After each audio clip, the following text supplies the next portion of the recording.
ನಾವೆಲ್ಲ ಒಂದು ಕಾಲದಲ್ಲಿ ಸಿನಿಮಾ ಮಾಡಬೇಕಾದ್ರೆ ನಾವೆಲ್ಲೂ ಸಿನಿಮಾ ಬಗ್ಗೆ ಮಾತಾಡೇ ಇಲ್ಲ. ನಾವು ಸಿನಿಮಾ ಮಾಡ್ತಿದ್ವಿ, ರಿಲೀಸ್ ಮಾಡ್ತಿದ್ವಿ. ಅದು ಜನ ಬರೋರು ಅವ್ರು ನೋಡಿ ಅವ್ರು ಇಷ್ಟಪಟ್ಟು ಅದನ್ನ ಒತ್ಕೊಂಡು ಹೋಗೋರು.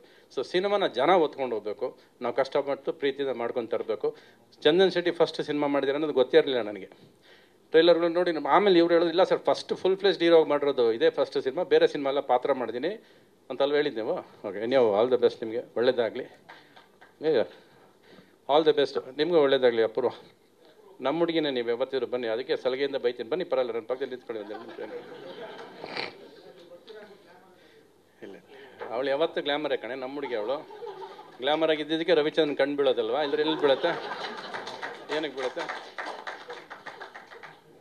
ಆಯ್ತು, ನಾವೆಲ್ಲ ಒಂದು ಕಾಲದಲ್ಲಿ ಸಿನಿಮಾ ಮಾಡಬೇಕಾದ್ರೆ ನಾವೆಲ್ಲೂ ಸಿನಿಮಾ ಬಗ್ಗೆ ಮಾತಾಡೇ ಇಲ್ಲ. ನಾವು ಸಿನಿಮಾ ಮಾಡ್ತಿದ್ವಿ, ರಿಲೀಸ್ ಮಾಡ್ತಿದ್ವಿ. ಅದು ಜನ ಬರೋರು ಅವ್ರು ನೋಡಿ ಅವ್ರು ಇಷ್ಟಪಟ್ಟು ಅದನ್ನ ಒತ್ಕೊಂಡು ಹೋಗೋರು. ಸೊ ಸಿನಿಮಾನ ಜನ ಒತ್ಕೊಂಡು ಹೋಗ್ಬೇಕು, ನಾವು ಕಷ್ಟಪಟ್ಟು ಪ್ರೀತಿಯಿಂದ ಮಾಡ್ಕೊಂಡು ತರಬೇಕು.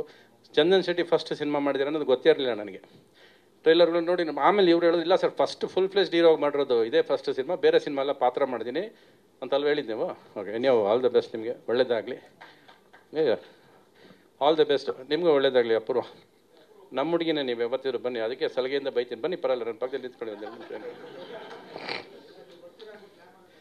ಇಲ್ಲ, ಅವಳು ಯಾವತ್ತು ಗ್ಲಾಮರೇ ಕಣೆ, ನಮ್ಮ ಹುಡುಗಿ. ಅವಳು ಗ್ಲಾಮರ್ ಆಗಿದ್ದಕ್ಕೆ ರವಿಚಂದ್ರನ್ ಕಣ್ಣು ಬೀಳೋದಲ್ವಾ, ಇಲ್ಲದ್ರೆ ಎಲ್ಲಿ ಬೀಳುತ್ತೆ, ಏನಕ್ಕೆ ಬೀಳುತ್ತೆ?